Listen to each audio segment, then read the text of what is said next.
Hi, this is Steven Sashin of InvisibleShoe.com, and on this video you're going to learn how to take that huarache sole that you made in the last video and lace it up and get it on your feet and get you running. Okay, now it's time to tie your huaraches, to get your barefoot running sandals on and get you running. Now, people have practically knocked down, drag out arguments about how to tie the huaraches to your feet, and I'm going to show you two different ways here. You'll see that I've actually tied, this is the first pair of huaraches I ever made. This one on your right, my left foot, is tied using the more traditional style, a sort of toga style, and this one is using a slip-on, slip-off style. In fact, one of the reasons that I typically use this style is because you can see, let's just do this really quickly, I can take them off and just put them back on and they're ready to go. This one, obviously, you need to wrap around your foot, and that's a whole different process. So let me show you how both of them work. We'll start with this style by untying it. And again, there's a lot of personal preference involved here and little individual variations. The more you just get your shoes on and play with them, the more you'll find the one that works for you. So here's how it all begins. That's the way the shoe looks to begin with. Again, from the outside to the inside, and just put your foot in there. You're going to play with the tightness. The tighter you make this, the more it could cause some pressure in here. The tighter you make the heel, the more that pushes your foot forward. So there's a bit of an art to tying this. There's not one specific way. Again, the more you just get these on your feet, the more you'll find the one that works for you.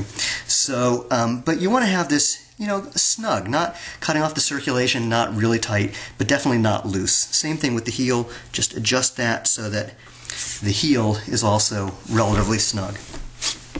Then you're going to come up from the inside and just go around your foot. You're staying off the ankle and around the ankle, and you can, depending on the length of the cord, do this once, do this twice.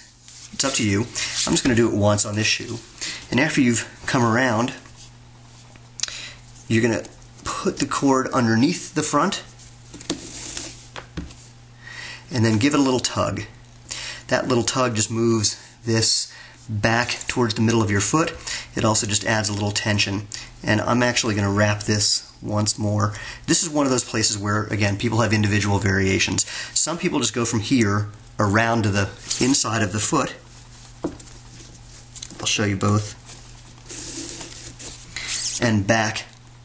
And then they'll either tie it off, or, so here I'll show you that way. You can just put it under here and tie that off.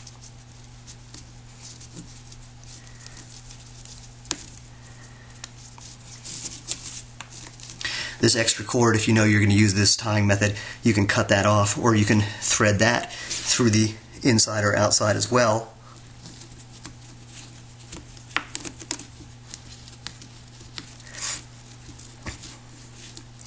That's just a matter of getting rid of the extra cord. So again, this is one option. A variation on that theme is, I'll start kind of again so you can see where it diverges. So we've come up, wrapped around the foot, we come back down, we tighten a little bit, and then you can go to the outside of the foot, make another loop, come back, and just tie that down. Again, extra cord that you can get rid of on the outside, on the inside, it doesn't matter. Here, I'll get rid of it on the outside.